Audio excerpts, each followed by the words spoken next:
Hello and welcome to MGP 568. I'm Sheepdog, and with me this week is Pabby. It's another duo podcast. Hello, Pabby. Hello. I don't know why I decided to start having a drink just after you started that intro. I don't know why it was the perfect time to start drinking. I nearly choked then. To be honest, the moment I said, well, the moment you said you do the intro this week, I thought I really want my orange juice. It was just out the corner of my eye, and I could just see it there. And I thought I really just want to have a swig. So yeah, I feel like maybe it was something in the air, Pab. We both just felt that we needed to lubricate. How are you this fine week? You all right? Yeah, we're all right. Another okay week. Not so bad. Not a lot going on, I don't think. I've had a usual sheepdog busy one, lots of adventure, which I'll get into in a moment. But Kev and Anna were supposed to be with us this week, listeners. But Kev said they didn't move out quick enough, and they've still got to empty and clean their old house before the landlord's cleaners turn up. Landlord stuff's nonsense, isn't it? I hate all that. Like, they've got to clear it before the landlord clears it, and then they'll probably tell them it weren't done enough and charge them or some nonsense. Oh, I could spend the next hour ranting about landlords if we run short on games, Peppy, but I won't. But yeah, they will be back. I assume they'll be back next week. I won't be here. I'll be at Centre Parks. But so yes, it will be then. Yeah. Is it the week after that you're off to Disneyland? No, we're about 3 weeks away. Okay, I want to so say one in the middle, and then something like that. 3 or 4 weeks, maybe 4 weeks. I don't remember now. In September, so you'll be doing a solo show in September. Sure, I'm sure I will. Do I sound more aerodynamic this week, Pabby? Aerodynamic. No more than usual, I'd say. Why? No more than usual. I mean, I suppose, to be fair, being bold, I'm probably as aerodynamic as I can get without having my top off. But because I'm going away next week, I thought I would make myself more comfortable going in the pool by going for a well, I called it a wax, but what they called it when they booked me in was a male bikini wax. I don't plan on wearing a bikini while I'm away, but yeah, I thought I would go for a wax at the weekend, and people who do that are brave, aren't they? Like, that's impressive. What? Are you saying what for? What's the matter? I don't know. What is it? Suddenly, like, have you had this done before? Has this suddenly been an issue? Have you suddenly become very conscious of it? Well, no, I'm not conscious. I just thought to myself, look, I'm going away next week. I'm going to be swimming in a pool. I don't really want to. I don't know. I just thought it's the thing to do, innit? Just tidy up. Is it? Well, I mean, women get that kind of thing done. You got Speedos on? No, I haven't actually. I'm going to be wearing shorts. I just felt like I wanted to do it, if I'm honest. I felt like after I'd had the scan the other week where everyone said that was going to be really painful and then it wasn't, I thought, what other things can I do that everyone says is bad? This is only moderately true, but Mrs. Sheepdog was getting one done. And I said, look, I've been meaning to get one done for ages. I need to tidy up a bit. And so I asked the place if they could refer me to somewhere that waxes men. And then they said, yeah, we've got someone, here you go. Mrs. Sheepdog told me that I'd probably go along and they'd give me something to kind of wear and then they'd do it all. And what actually happened was I went to the address they'd given me. It was a house on a cul-de-sac. What? No, it wasn't. I knocked on the door and I was basically just taken to their living room. Well, it's their back. It must have been their dining room. It was like two rooms and a kitchen downstairs. So the woman's fella was sat on the sofa watching telly. I went into their side room. And I was like, so what do I do? Do I just it's something I need to, my wife said to me something I need to wear. And she was like, I don't have anything. Like, you'll have to just lay on the table. So me thinking, I'll be less self-conscious at Centre Parks if I wax my back. I had to lay on this person, this stranger that I'd literally known for 30 seconds. I had to just lay naked on her table while she tore chunks out of me. It was the weirdest, probably not the weirdest experience I've ever had, but it was a very weird experience. On the dining table? It wasn't the dining table, no. It was an actual it was a massage table. Okay. But it was it was an experience. Like, I feel like by the end of the bikini part, I'd kind of got used to the strips. I was like, do you know what? This ain't too bad. I think the first couple, I was like, yeah, they were tearing chunks of hair out, and I just thought, oof. She started with the most delicate parts of me. things can only get better. That was my thought process. Once she'd got the two, I would have on paper thought they'd be the worst bits. Once she'd done that, I was like, this is all downhill now. This is all going to be fine. I'm going to be laughing I'll probably giggle through the rest of this. It'll be so good. And she said to me, okay, that's all the strips. I'm going to do the next parts. This is going to sound like an entendre. I'm going to do the next parts with my hand. And I was like, say what?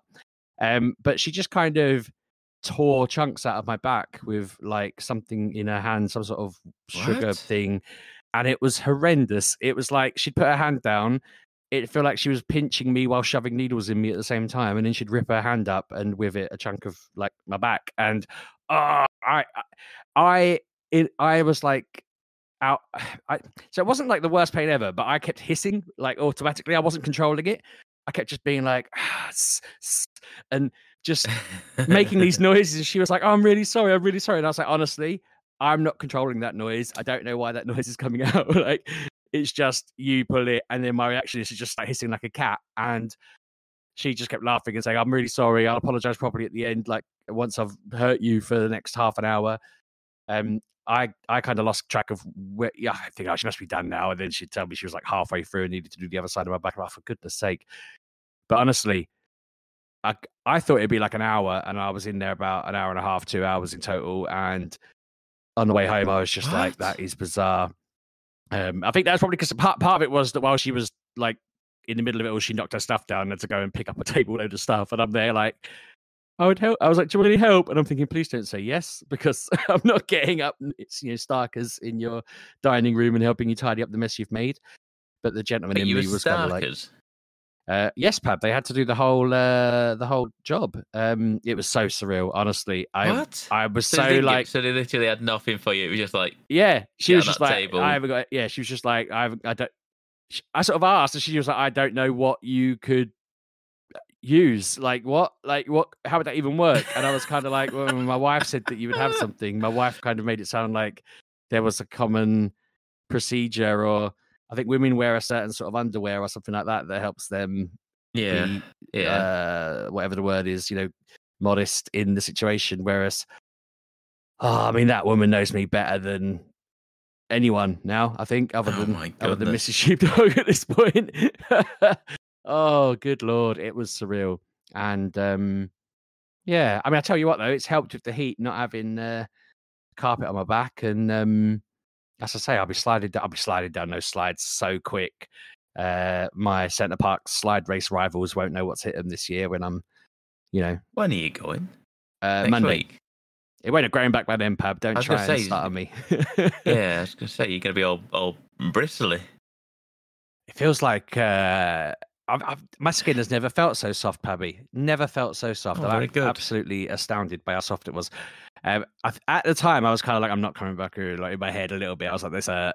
But actually, you very quickly forget how much stuff hurts, and I'm quite liking how smooth it all feels. So I'm like, yeah, no, my skin is in immaculate condition here. Gotta keep this well. Aerodynamic. I couldn't figure out. I want to say waxed, but I'd forgotten the words, so I went for aerodynamic. But yeah, I think I'll go back in like 5 weeks or something. Apparently, it'll be easier if I go back at the right sort of time. Going back in 5 weeks. I think that's what she said. Wait, she said this is she might have said 5 centimeters. Well, it might be. I mean, I don't know if I can look her in the eye. I'll decide whether to go back to her specifically. I gave her a good review on their website, but I was like, maybe I'll find someone who. It just feels a bit weird when you, like you say, like you're going in someone's house and then you're clearing the kids off the dining table. No, they weren't like putting the Lego away and all that. Finishing the tea. You're like, someone's in, you have to go now. You have to go to your room. The music she had on was quite bizarre because they had Linkin Park in the end, but it wasn't Linkin Park singing it. It was a woman singing it to like slow piano, and I was just like, what's this? And then yeah, all the songs were just like that. They were just songs that I know as big screamy songs, and it was just all chill. So I'm guessing she probably just wanted it to be relaxing, but also prefers alternative music maybe. But it was just an experience. I don't know why I don't know. I can't really explain it. I don't know why I went for it, other than I just thought it'd be more comfortable swimming that way. Not that I walk around at the swimming pool with nothing on my lower half. I just thought, why not? Why not do the whole lot? You'd be able to do some laps in record time now.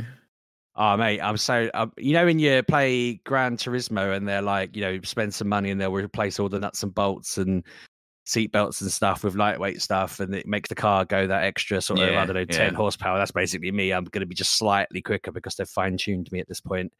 Yeah. Anyway, so yeah, I thought you'd appreciate the story and you'd like to know. Yeah, I'm glad you shared it. I'm just ashamed that Kev isn't here to witness this. Well, I mean, I was looking forward to telling him because he's always got stories on, and I thought he would have enjoyed it. But I'll have to save it for the next time I see him. Problem is that by the time you're back, it'll all have forgotten. I'm going to have to explain this to him next week, and he's not going to believe me. It's that what? I mean, I don't know why it needs to come up in conversation between you and Kev Pab, but you go for it. I don't know. We'll find out next week, see if I actually bring it up or I've completely forgot myself. I don't know. If I forget to mention it, what I'll do instead is just bring it up like the next time I go. As I say, I don't think it is 5 weeks. I think it was 5 centimeters, she said. So I have to just, keep a ruler and check what it's at or whatever. I don't know. I could keep a ruler. Keep checking, just keep measuring it because she was kind of like, once it gets to 5, do it again. Don't leave it to go longer and longer because it'll be horrendous. And I was like, okay. 5 what? Centimeters, I said, didn't I? 5 centimeters? Yeah. Your hair on your back is 5 centimeters long. To me, she must mean 5 millimeters, right? I was going to say 5 centimeters it's like a mane. Because I would put my fingers out to measure 5 centimeters and I thought, hang on a minute, no, that would be like longer than the hair on most people's heads. Most men's heads, I mean. She meant millimeters. Thank God I didn't wait until I'd have been like 10 years from now going, it never grew back to 5 centimeters. Not that it was ever that long in the first place, but she'd be like, why haven't you come back? No, thanks for correcting that, Pebby. Otherwise, that would have been a long, long wait. But also, 5 millimeters is much shorter and probably does mean quicker. More realistic. Apparently, it gets easier, though. Once you've done it 3 or 4 times, you've just less hair returns each time. Part of me was like, can't you just wax my head then? I'd love to just not have to ever shave my head again. Do people do that? I don't know. I've seen some like TikTok videos of blokes doing it, putting wax on their head. That's but TikTok, I feel like, though. Yeah, exactly. They're people doing it for all sorts on TikTok. Mega TikTok money, aren't they? Yeah, I don't know. Let us know, listeners. Do you wax your head? I don't think I've got any other shenanigans to talk about other than that. I'm just sort of. I think we may have somebody sending a message on our street because Mrs. Sheepdog had a flat tire yesterday, and when I got my dad to come around and help me change it, and while we were changing it, while he was changing it, and I was standing there, I found a nail on the floor, and I was like, "Oh, there's a nail here. Maybe she drove over this." And my dad sort of rolled the tire off and was like, "And there's one nail here and another nail here, and basically there's a load of nails in it." And yeah, it seems like somebody had just sprinkled some nails outside our driveway, but on her side. So I'm guessing it's not someone who hates me. Because it's quite clear. I don't know, if you're going for the cars, you probably know which one was my one, wouldn't you? And you wouldn't assume the little Ford Focus was me. So they were gunning for her. I wonder what she's been up to. But so she had to go get. Only one of them was flat, but you know what Ford are like. They went, "Oh, 3 of these need replacing," so that's a fun bill. But yeah, I'm wondering whether we've got a little vendetta building. I might have to get a camera out front and see what happens next. Whether they'll, I don't know, fill it with frogs or something. That'd be fun. A car full of frogs. Watch the space on that one. I'll let you know in a few weeks how it's evolved. Okay. Okay. So yeah, we can talk about games if you want. I have played some games this week. Good, because I have as well. Have you actually? Cool. That's good to know. You can go first, Pab. I've been talking for a while, and this orange juice is not going to drink itself. Okay. I finished Elden Ring. DLC, that is. I finished it. Did you have to fluff the boss, or did you do it legit? So, I think I mentioned last week I got to the final boss, I think. I can't remember what I said I'd had a go at it. I think I might have done. Mm-hmm. It's similar to like that when I beat want to say probably Melania, where Melania was previously probably the one of the harder bosses to beat in the original Elden Ring. And to do that, I did a lot of like, this isn't maybe a pun, a lot of soul searching in like what I need to do, what works against the boss, and what I can use and do to beat the boss. And I did something similar with this one where I didn't go as far as like when I was trying to beat Melania. I was like going through perfume bottles. Perfume bottles are a thing in the game where you can and perfume bottles and like potions and different things to buff you or make things stronger or vice or something like that. I didn't go that far, but I did do a lot of looking through my Ashes of War and Spirit Ashes and stuff like that, because I found the Mimic has always been the most powerful thing in the game. Like your Spirit Ashes, where it basically creates a copy of you and will use your move set against the bosses. But I don't know what it is about this DLC, or whether it's just the latest update in recent, because I hadn't played it realistically in 2 years since this DLC came out. I hadn't really played it before for 2 years. I don't know whether they just made them a bit simple, a bit of they don't aggro onto they don't go and attack. I don't know if they've done it with all of them. Maybe all the Spirit Ashes have don't seem as aggressive as they once were, because the Mimic just wasn't working for me. The Mimic didn't work for me at all. Like, I couldn't get through the door and summon the Mimic without pretty much dying. It was very difficult to do. And because like the final boss, it is. I'm not going to spoil it because it's quite a nice moment when you get to it and you realize what is going on. But you get to the final boss, it's quite fast and frenetic in places. And if you're like, you go into the room and you just want to run away from where the boss is after summoning your Mimic. But like, realistically, it takes a second for the Mimic to spawn. It takes a second for the Mimic to kind of get its bearings, sort of thing, and start attacking. But because you're running away from that direction, because you're just trying to get out of the way of the boss attacks, you're running away from it, and the boss is following you. So you're dragging the boss away from where your Mimic is. Then the Mimic's just chasing it. Which means that forever, I'm just trying to dodge and run out of the way of the boss. We're just all having like Benny Hill. The boss is chasing me, and my Mimic's chasing the boss. And I want the Mimic to take aggro off of the boss, so I can get my bearings, get some health on, whatever, yeah, and start attacking myself, and we can double team the actual boss. But it just wasn't working. I feel like the Mimic's just been. I feel like it's been really dumbed down, and I don't know if that's just in general. So I went for a different Spirit Ash. One of my friends recommended it. It's like a Headless Knight, but what the Headless Knight does, it has a big spear, so it has much longer reach. Like, it has a long reach with the weapon, so it can hit from further away. But it also teleports to where the boss is, so it can move instantaneously to where it is, which then gives me time to get my attacks off, and then it you know what I mean. So I can get the boss turning like left and right, either way around me, sort of thing. Take the Spirit Ash can take aggro, and then I can deal damage behind it and stuff like that, and then I can So I beat it anyway. After all that, saying that, it took a few goes. I did eventually beat it. I finished it. I've played little bits of it because I've just seen some other videos of bosses that I hadn't seen, and I was like, I don't remember seeing that. But I haven't really. I've just been happy to be done with it, realistically. Is that it forever now? Like, are they doing any more bits? Nope, that's it forever. They're only doing one DLC for this game, and that is it. I wasn't. I want to say I was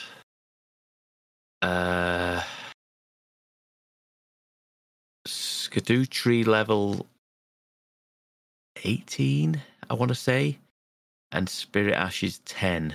That won't mean anything to you, but people listening who've played the DLC will know what that means.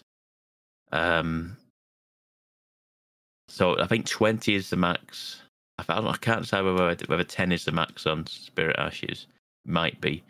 Skadoo Tree fragments. I think there's 20 of them.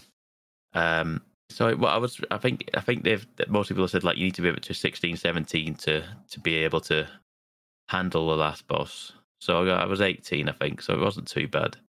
My final level, I think I'm stopping playing. I think I'm level 323. I started the DLC on 300, so I've gained 23 levels playing the DLC. Now when that is doing, what was it? I feel like starting about 800,000 runes a time per level. By the time I was done, the last level I put in was over 1 million runes a time to level up, which takes some doing. But also because I've also did this on New Game Plus, by the way, which people were not recommending because it's much harder. But for being on New Game Plus, you get a lot more runes for beating enemies and bosses and stuff. So I did like get levels a bit quicker probably than on regular playthroughs, but obviously it is a harder game. What can I say? I did beat it on New Game Plus. I mean, it doesn't matter the fact that I was probably twice the recommended level that it wants me to do it on, but that doesn't matter. I beat it. You don't need to put those details in. Just minor details that we don't it. need to discuss. And just the fact is, I beat it on New Game Plus. And yeah, there was a part of me after beating it. I was like, being on that high of it, I was like, well, I could just go back to base game now because I effectively rushed through New Game Plus. I got to certain points in the game in New Game Plus just to get to the DLC. So in theory, I could go back and do other parts of the game again now to get, I could redo the game effectively, but I don't think I'm going to do it. I might go back to it. Do you do that often? Because I don't. No. Like you said to me about maybe doing that with the Final Fantasy extra stuff that I hadn't done. There's certain battles you can do and things, and I never went back. In the end, I thought if it's not story, I don't really feel the need. I don't know what it was with this game, to the point where it was foolish of me to start New Game Plus, but it was like I got to the point in the game after finishing it the first 2 years ago. It got to the point where I was like, I just want to keep playing it, and I don't know what part of me the logic in it was. Let's just do New Game Plus, and then it became apparent after that when they announced DLC. It's like, I'm gonna have to do this on New Game Plus now. It was a massive error. There was a massive error in doing that, but I don't know what I don't normally. I rarely finish games, let alone restart them on New Game Plus. I don't ever do this. So yeah, I think it's just a one-off case for me to do this with this game. This shows how special this game is. So it's one of them that's kind of.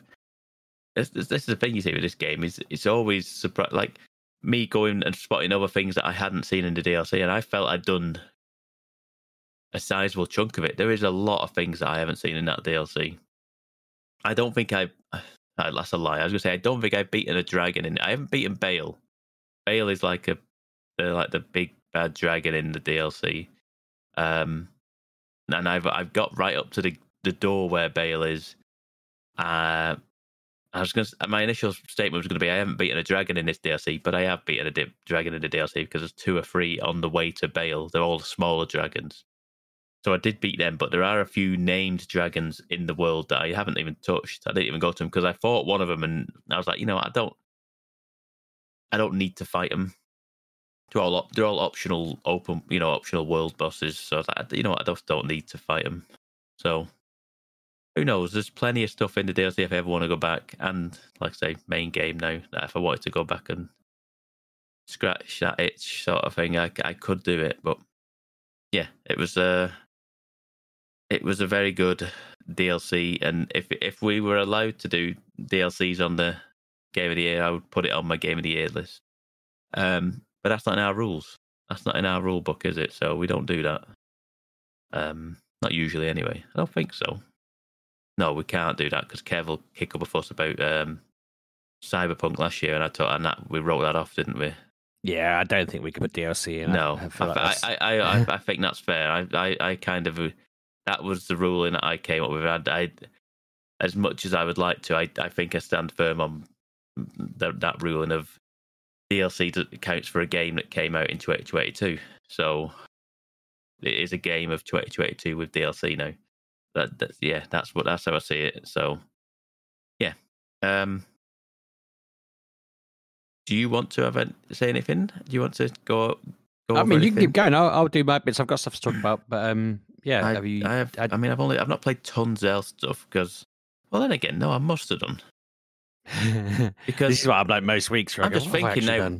I'm sure I beat the DLC before last week's episode came out. I beat it on Friday night, so I've had like practically a whole week to play games. I'm trying to think what else I've ever done. I was looking at my list thinking there's not a lot there. I have started a Plague Tale Requiem. I talked about a Plague Tale years ago. I talked to a little bit about Plague Tale Requiem because I've played the start of it before when it originally came out because it was on Game Pass. Yeah, Anna streamed these as well, didn't she? She streamed the first one, A Plague Tale Innocence. Yes. And this is the sequel. And I always wanted to play it. But like I say, I just didn't have it. I only played a little bit of it on Game Pass before I stopped subscribing to Game Pass. But it came in the latest Humble Monthly bundle.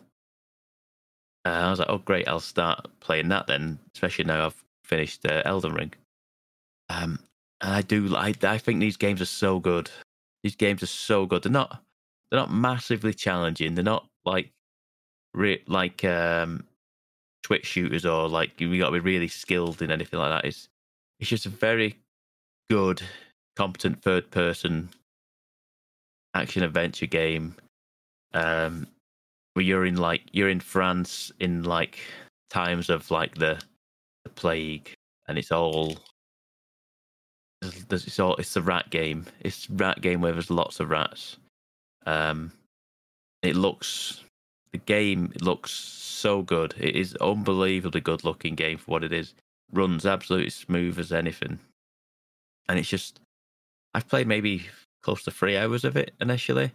And it's just really cool. I mean, it starts off all nicey sort of thing where you are just playing around with your little brother and friend who you acquire a friend along the end, like at the back end of the first game. And you start off playing like make believe sort of thing in like these old ruins of a castle, and then this is what happens in this entire game. To be honest with you, I feel like the game like kind of builds you up to kick you down constantly. This is the thing about this game. It's so, I don't want to say stressful, but it's the hardship on the characters. It's just so grim at times. Like I said, at the start of the game, you're just playing make believe at this castle ruins, and you go through to the front main gates of the castle. You go in the side door, and suddenly you fall through like some wooden boards, and you end up in like the inside of the castle ruins. And it's someone's home, someone's house. Like this castle is being run by people, and they're like beekeepers, but they're nasty people. Some nasty spell. Basically, someone's burnt all their beehives, and they think you're part of the people that have burnt their beehives, and you're just suddenly running around this castle trying to escape these people who are trying to kill you. And it's just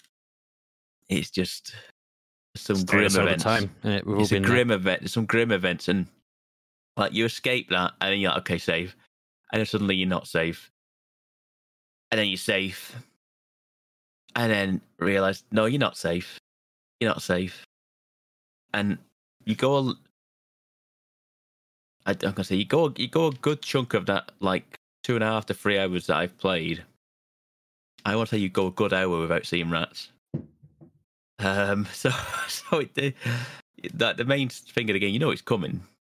And it does come, and you're like, oh, here we go again, and then we're doing like the rats don't like fire, and like so they stay out of the way of the light because everything's lit with fire back in the olden days. So you stay out of the light.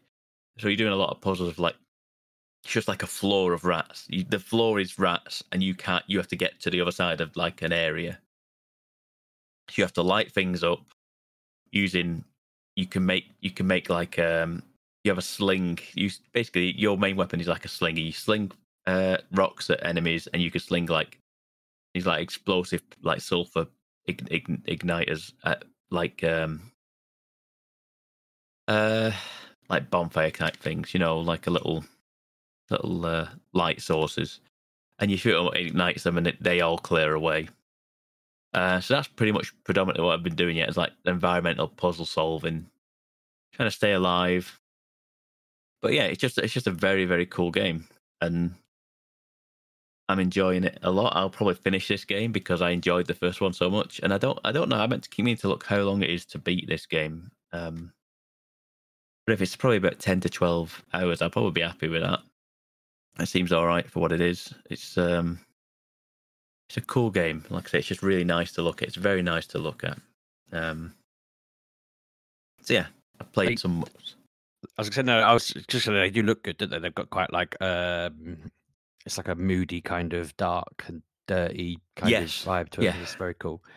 And it, like I said, the openings of it, it's all bright and colourful and kind of friendly, and then it goes. And like I said, you can tell the mood changes when everything's suddenly burnt and ashen grey. You're like, oh, here we go. The mood's changed, and suddenly we got these beekeeper enemies that are in the world. And you're like, oh, here we go. So, yeah, it's and random plot in it. The beekeepers being like, ah, I mean, that's just like the opening bit of. I think, yeah, they wanted something relatable that everyone's been through at least once in life to start things off, make you feel at home. Yeah, it's just a reminder of, oh yeah, this is what this game is. This game is, you have to kind of stay out of enemies' way, kill enemies if you can, distract them in any way you can, and get around the environment and escape out the exit sort of thing, and move on to the next scene. So yeah, I've played some of that. I will say hopefully finish that one in the coming weeks and months. What else have I played? I've played 2 games that I would recommend to Kev. One is similar to Balatro, and one is similar to why am I blanking on that name now of the game? Dorfromantik, that's the one. Remember Dorfromantik we talked about? Was it last year? Maybe a year before? It is I'll start with the one that is akin to something like Dorfromantik. It's a game called Preserve. And I've not played tons of it because I was playing it while I was tired, because I was expecting I was looking for stuff to play on Tuesday evening before we were recording the podcast on Wednesday, but now we're pushing back around, so I've had a little bit of time, but not tons. But it's a game where, similar to Dorfromantik, you have like a set of cards and you have a series of tiles. And in those tiles, you can place, like, for example, there's like a number of different cards, such as there's like weather tiles, forest tiles, mountain tiles. There's also animal tiles that you can put animals into the world as well. And each time you're doing this, I've not played much of the actual I've played the puzzle mode. There's like a puzzle. Yeah, it's a puzzle mode. I want to say where you have like a number of like a space, a number of tiles that you have, and a number of cards, and you have to pretty much get to this score that's in the bottom corner.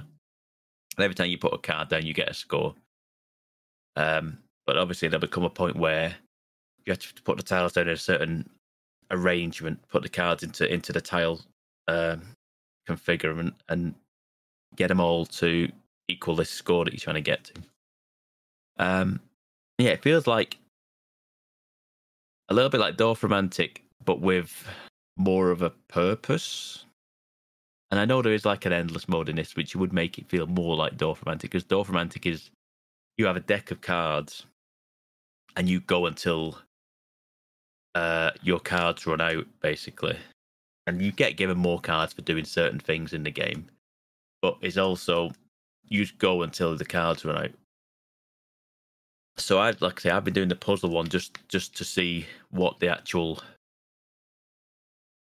that element of the game is, where you have to figure out how to get this final score by putting these cards down in a certain arrangement. So you get points for putting the rain down to turn the soil into grass, and then you put the forest down on the grass tiles, and then you get so many grass tiles, you can then put an animal into that world, and you can put up to 3 animals into that world, and then you get more points for more animals you can put into it.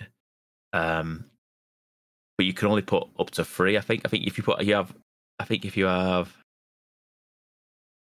is it maybe 6, 8, and 12? I think if you put six forest tiles down, you can put 1 animal down. You put 8 down, you can put 2 animals. You put 12 tiles down, you can then put 3 animals into it. But if you put, I'm trying to figure out now what I want to say. So if you don't have, I don't know what I want to say now. I've lost my train of thought.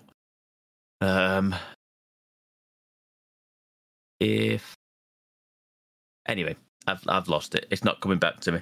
But yeah, it seems all right for what it is. It's not massively expensive. It's probably about, I think it was less than a tenner, maybe a bit more. And I think it's early access. I want to say it's early access right now. Preserve. So yeah, it seems okay for what it is. It works on the Steam Deck. It's not the best on the Steam Deck. It's not Steam Deck verified. I think it will be by the time it comes out, but it seems to work on there, which is why I would recommend it to Kev, to be honest with you. Cool. So yeah, I've played a little bit out. The other one that I've played is Dungeons and I can't say this. I'm just gonna not get this out right. Dungeons and Degenerate Gamblers. I've played a little bit more of this than I have the other one. This one is the one that is akin to something like Balatro. I think this is an early access as well. I might be wrong. This one might just be out. Can't remember. But this one, you know what Balatro is, don't you, Sheepdog? Yeah, Kev talked about it for bloody 12 episodes. No, but do you know what the gist of it? Balatro is like a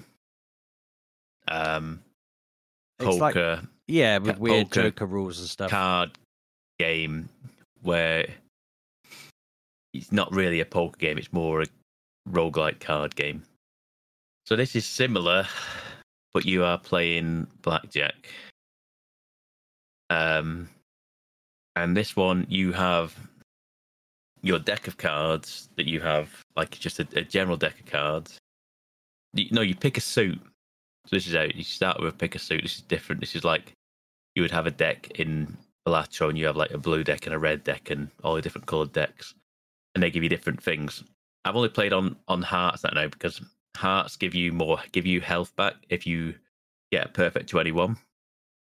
I think shields, spades give you shield if you get a perfect 21, so you will get a shield buffer on your health. And there are other ones that I can't remember what they are. There's a club one, and I think diamonds give you chips. So you get every time you get a perfect 21, you would gain some chips. But similar to Balatro, you have your deck of cards. You can see them all; they're all there, and you have to play people in this. Is it a bar? I presume it is a bar. Yeah, it is. It's definitely a bar. And people there's usually 2 people you get to pick from. It's like normally, I think I've only realistically played against. There's a gambler. There's a what's the guy that cleans up at a bar? What's he called? What's the word?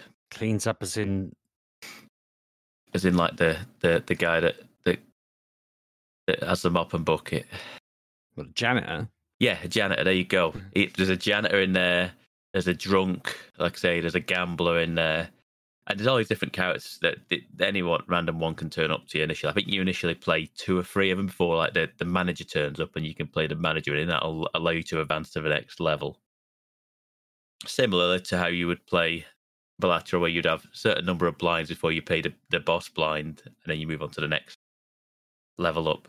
So you do this, and you start off with your character, and you, like I say, if you picked, say, the drunk, they all have like sort of not abilities, but like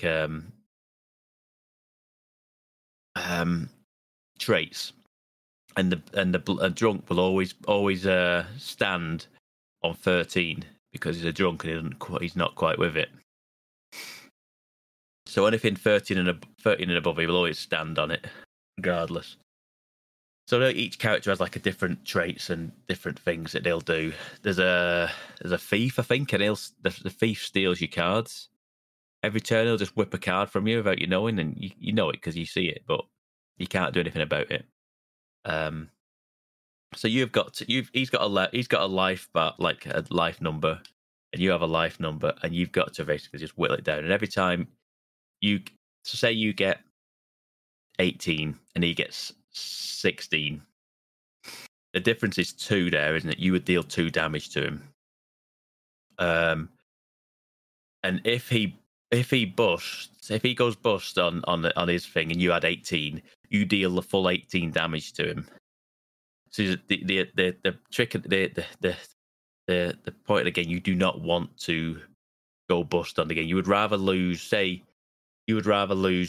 they've got a 19 and you've got like a 15, and you're like, you've looked at your deck and you're like, I've got a chance to get maybe a 21, but I've got 5 cards that are going to bust me here. You might as well just stand on 15 and take the 4 damage rather than taking the full 19 damage. Do you get what I mean by that? But if you go bust, you will take the full damage of what the opponent has, instead of taking like 4 damage or 2 damage. It's better to do it that way. I think that makes sense. Yeah. Yeah. So you do this. Like I say, I've only done it a few times, but it's one of them games like Balatro. It's like, I see how dangerous this could be in the sense of I could just play this forever. So whereas Kev fell into Balatro, I saw it and stepped away. I know how good Balatro is, and I know how dangerous it is to be the game that it's all I would ever play, because it's just one of them games that just sucks all the time out of the game, because you just play it and keep winning and go on and want to do better with it. I see it a little bit in this. So yeah, it's one of those games where it's on my Steam Deck. This is also again another one that works on Steam Deck. It seems to work pretty fine. Preserve, the game I was talking about before, it feels like it does work on Steam Deck, but there's a little bit of faff about it, and it doesn't have perfect control support like Dungeons and Degenerate Gamblers does. So yeah, it's a good little game. I don't feel like this. I want to say I don't feel like this is. I might be wrong in this, but I don't feel like this is an immediate response to Balatro, and we need to get a game out. If it is a response to Balatro, then it is a damn good game for how quick they've done it. If you know what I mean, that's what I mean by that. I feel like this is a good game that has been in the works for a lot longer than the 6 months that Balatro's been out. So yeah. I think they've all just decided a bit of an arms race, a bit like Yeah, we just have that, don't we? I mean, I didn't want to default to Sheepdog specials of being like, it's like Pokemon and Digimon and all of that. But like, if they decided these games are good and then bang, bang, they're all trying to. Well, this is the thing. Actually, this game feels like it's been worked on. Like this Balatro came out, I want to say February time.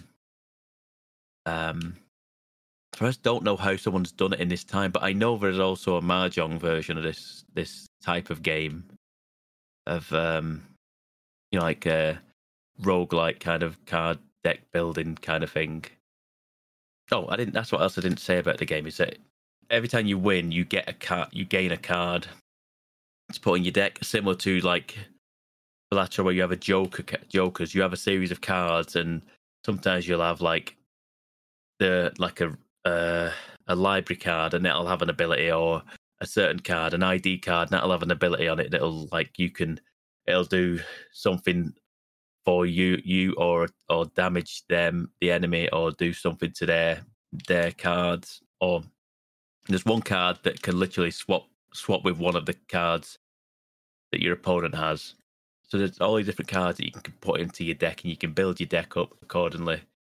There's also, I mean, one of the cards is just a straight 21. So if you get that, it's just a straight 21, you can stand immediately.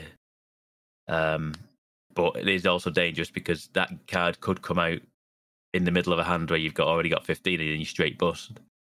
It's a high risk, high reward with that one. But yeah, anyway, this game is good for it. This one was about, I don't think it's more than 15 quid. I think I paid about 13. I think it's on sale, an introductory sale at the minute. But it's about 15 quid, I think, in general. So yeah, that is everything for me, Sheepdog. Yeah, God, you he managed to do a lot there. He left me very little time, but I mean, I'm all right. What do you mean? We've got all the time in the world, Sheepdog. I know. We don't have to stick to an hour. Well, we never do. You never do. You know this. We never. I got to stick put my to kids an to hour. bed, Pab. We're 25 minutes over. I said I'd be done by 8, and I said 15:15 because we ran late tonight. But my apologies. I can hear them being taken upstairs. So sorry if there's background noise. That's all right. It's not your fault. Anyway, I'm the one doing a podcast.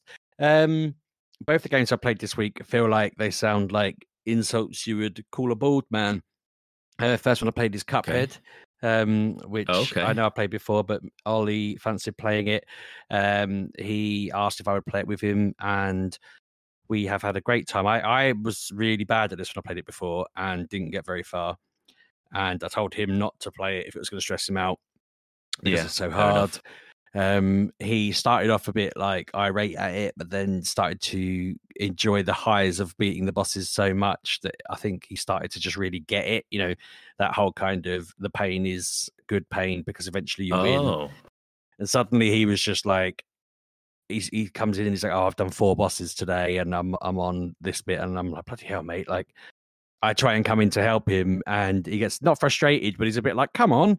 And I'm like, mate, you've gone up the leveling, the difficulty levels as you've played it. I'm jumping in every 4 or 5 bosses and just looking like an absolute noob while I try and figure it out. And obviously, I'm a little bit quicker at getting up to speed than he is, but than he would be if it was the other way around. Sorry, but yeah, I'm impressed. He's really kept at it, and he's loving it. And as I say, I'm dipping in. That's a good little game. I feel like it's unnecessarily hard, but he did discover little bits. Like, I didn't know. I wish I'd known this when I streamed it. If you spin around on the spot, it gives you an extra 3 hearts. I think it is 3 times, like a genie that will say like, "Oh, you've spun around. Here's your 3 hearts, and you got 2 more goes of this left." Which bless him, he accidentally used one up because he was just walking around to a level, and then while he was waiting for me, he started spinning on the spot, and then it was like, "Oh, you've used your hearts," and he was like, "No." But yeah, no, we've had good fun playing that, and I don't really need to talk much more about. Everyone's had a Cuphead, but it's been fun. We're doing it on the Switch. The other thing that I have been playing, I bought Baldur's Gate 3. And, yes, did you? How did that go? Yeah, I mean, before I get into it, I forgot to take it off my list, and my mum messaged me being like, "I've had a nightmare with your birthday list." She was like, she was so funny. She was like, "Forbidden Planet want me to accept all their cookies," and I'm like, "That's pretty standard for all websites, mum." And then she was like, "Sony want a copy of my driver's license or passport," and I was like, "Don't buy that game, mum. You can't buy that. If you buy that game, you'll end up owning it. You can't gift it to me." And then the other one, she said the link didn't work, and when I looked, I'd put the link in as just the. It was just like she's clicking a link and the link's not working. And I was like, it's just the word the. Oh, right. HTTPS written in front of it. So I fixed that one. But that made me think when I get home, I need to buy the game. So I did. I said to Mrs. Sheepdog, you can just like chalk that up as an early gift. I'll start playing it. I forgot how big it was going to be and how long it was going to take to set up, but it wasn't as bad as Red Dead was. Ironically, when I sat to sort out installing this, I realized that I hadn't swapped the discs around on Red Dead, so I just left it installing. So when I had to swap the discs around, and then it carried on for another like 4 hours installing that, and I was like, bloody hell. Okay, there you go. But in that time, I downloaded and installed Baldur's Gate as well. So I started that up. Do you know what? I was planning on bringing up the race that I'd picked. I can't remember the bloody name. It's the devil one. Oh God, no! I'm suddenly. Yeah. I've forgotten. That's terrible. It's not Thrall, is it? That's another one. Oh, you keep talking. I'll look it up for you. Yeah. So last week I said to you, I've never spent as long as you were saying you'd spent on character creation. And then I spent a solid hour building my character on this. There you go. I ended up going for yeah, it was like a blue version of it. So it was like a I'm just trying to look up what it's going to affect. Tiefling? Is that what they're called? You got a tiefling. They got horns. Yeah. They're initially they start off red.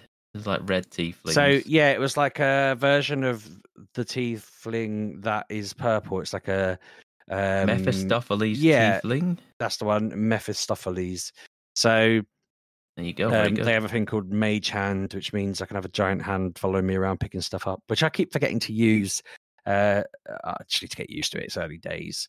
I just thought so I'm obviously a lady. MGP rules on it. I picked a female Mephistopheles tiefling. Looking at their default one, just somehow I've spent an hour on it, and she don't look that different from the one in the pic. I think I kept the default tattoos, but changed the horns and other bits and bobs. Oh yeah, the character bit wasn't the bit that was got me. It was all the stuff that comes after it, and your backstory and all like your character traits and stuff. And that's what got me. It's like there's a lot of things that go into that game. And sorting out I'm trying to think bloody hell, what class I picked. It was, I think I went for I'll just have a look at the list now quickly. So I think I went for a rogue because I always like a rogue. You know, I want to have someone who's a cheeky little thief with the dexterity and everything as well.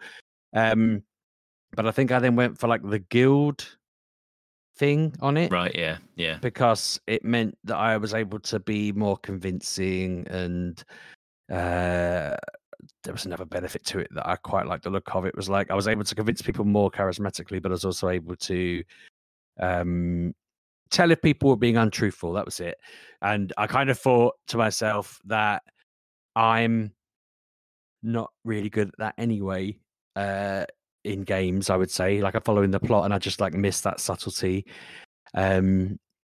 So yeah, I built everything up, sorted everything out, did started the game. Obviously, you start on that ship and you're going around, and I realized part of me is like, oh god, I'm going to end up falling foul of a trap with this, because straight off the bat, I've been basically kind to everyone and recruited them to my team, which obviously is a good thing. But surely the game's going to punish me for that eventually. So I ended up with Uz on my team. I don't know if you remember that. I haven't played anything. Right, okay. I played an hour making my character when I'm exhausted. I've got to put it down and just never went back to it because I think I've realised I didn't want to play that character realistically. It's not so yeah. Being early game, it's not a huge spoiler to say it, but because I was dexterous, there was a guy chained to a table, a bit like me at the waxing actually. But I didn't have my scalp open with my brain hanging out, but his brain was there twitching in his head. Oh yes, I have seen this. You can go in and have a look at it, can't you? Yeah, and you get options. You get to you could just crush it, smush it, rip it out, but it had an option to use my thief nimbleness to just pluck the brain out. And so I did that, and it communicated with me, and we had a little chat. And then I put it down on the floor, and it grew legs and told me it was called Us. And it was like, let's go to the helm. And I'm like, yeah, let's go. So I was just walking with it, and it was helping me out. And then, yeah, I met a woman on the way who was a bit angrier but wanted to work with us. And then there was another woman stuck in a machine, and she's like, help me out of here. And I'm trying to help her. And that's right. Yeah. Yeah, as I've gone through, I've like recruited a little team. And I felt like I did, there's like a boss bit there. I was a little bit confused because there was like these dragon people fighting a mind flayer, and I assumed the dragon people would be on my side, but they were probably going to beat me if I didn't. And luckily, I got to like what I needed to get to in time and everything. But I had the same issue I always end up having with these sorts of games. I pick up everything that isn't glued down, and then just as I arrived at a town, I was over encumbered, which I didn't know was a thing in this until that happened. And I was like, oh, God damn it. So I need to find a shop, because otherwise I'm going to do what I did in Skyrim, and I'm going to end up with so many things that I can't play it because I refuse to not steal everything. Have you got like to your base camp yet, or whatever it is? Because they keep talking about storage. I think you'll eventually get to it, but I mean, obviously, it's not going to help you now in this sense because you can't move very far. But I think you can dump things at a certain point in your camp. Because at the end of the day, at the end of each day, you'll go back to your camp and you'll rest, and you'll get all your points back and all that sort of thing. So what I ended up doing was going around the wreckage of the spaceship thing, the weird mind flayer ship, and then bringing in the deception, knowing people are lying to me thing. I like walked around a corner, and there was a guy who was like, one of those brain things have escaped. Help me get it. And so I wandered off to look for it, and then he had like a knife to my neck, and was having a go at me for putting something in his eye because he thought I was one of the people off the ship. But again, using my charisma, I talked him around to being mates with me as well, so he's joined the gang. But that's what I want to do. That's the one thing I want to do in the game. I don't want to fight anybody. I just want to talk my way out of everything and only fight when I desperately have to. I do enjoy that very much, for sure. When when you've got a chance to do it. I felt guilty because there was a thing where a guy had his arm out of like a rune hole thing, and he was like, "Help, get me out of here!" And what did you do? I tried to pull him out, and I had a critical fail on the roll, and he was like, "I'm going to be stuck in here forever," as his arm went back in. Oh no! So that's not good. No, I'm wondering whether there'll be a chance to save him later, or whether that's him done and dusted forever. I think that's a key character gone, Sheepdog. That'd be classic me, wouldn't it? I mean, that's not. I mean, it is classic you, Sheepdog, but I think that's classic many people because it's all based on the rolls. So, I mean, if it doesn't happen for you, it doesn't happen for you. And you could have reloaded and cheesed your way into getting him, I suppose. What was really frustrating is it let me have 2 rolls of the dice as well, and I failed both of them. And I thought, what on earth? And I think the number was only like 5 or something stupid, and I rolled ridiculously low numbers. I know it's not that kind of game either. So like key character, it's not. You know what I mean? It won't have made me lose much, I assume. Touch wood. Not like in Detroit Become Human. I don't know. I just think that this party member won't be in your party now, and obviously storylines based on with this guy won't happen. And then again, like I say, he might turn up later on. I genuinely don't know. This is a thing I genuinely don't know. I've only seen very bits of like relatively early on stuff. I have seen people play that bit and get him, so I don't know how it goes. I figured I could have got him, and that it had gone wrong. Against my will or whatever, against the better judgment. I don't know. But I'm guessing there'll be other runes as well, and that might. I mean, I say exactly. That, I noticed there are rune locations on this gameplay. I basically was loading up to see the classes and saw that, so I imagine that's probably what happened. That he'll have his arm poking out of a few different ones, maybe if I'm lucky. Maybe. But if not, it's an excuse to potentially, if I really like it, replay one day. Where I left it. So go on. I was going to ask you. You're playing this on PlayStation, aren't you? Yep. How is it with the controller then? Because I know that was something you was always. It's been fine. About. I was nervous about that, and actually, it's been really good. I think I can see what people probably meant because I have to. if I want to look at the different random interactions you can do, you have to sort of tap L1, L1, L1 to go through 3 different wheels. I imagine on PC you're just pressing E or whatever, because I can just like in a battle I was a bit too far away, so I switched into my inventory using the L1 bit and threw like a random axe I was holding or something that I picked up off one of the things and was doing a little bit of damage, just stuff that I could lob at them effectively and then pick up after the battle. I don't think I particularly lost anything. Good. Ability-wise, which is reassuring. But someone had told me not to worry about it. They'd got it on. I know Kev said as well, but someone else I was chatting to had been playing it on the TV and said they just wanted a big screen for it, and I thought that's the main thing. Yeah, I mean, I've got it on PC, and I would still play it with a controller just because I'm more accustomed to controllers.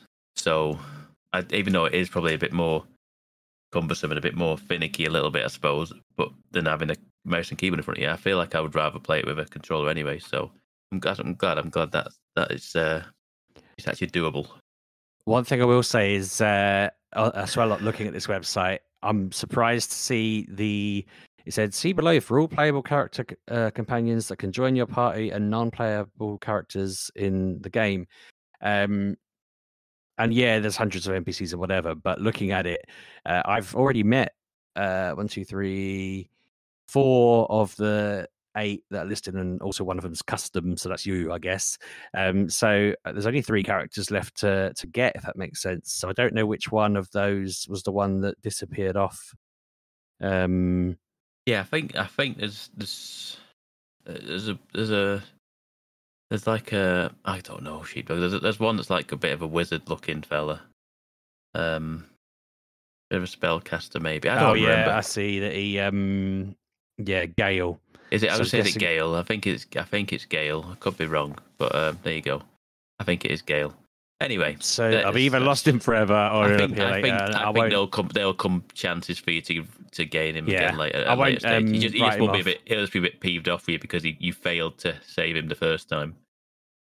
But I like the fact that they're chucking you straight into to meet them all and so forth quickly, if that makes sense. Like I thought that it would be a lot of is this somebody kind of thing, but it's reassuring to think that actually I can build the team and start leveling them up and so forth. The gameplay has been really good. I'm impressed. Like I get it, I like it. It's it's comfortable. I was a bit nervous that I suddenly thought to myself, I don't actually know what sort of game this is for wandering around and doing bits. I'd looked it up. Weirdly, when you look up a lot of these games, they don't really show you, you can walk 10 meters and you can do these actions. They just end up showing lots of pictures of events that have happened, and it all looks.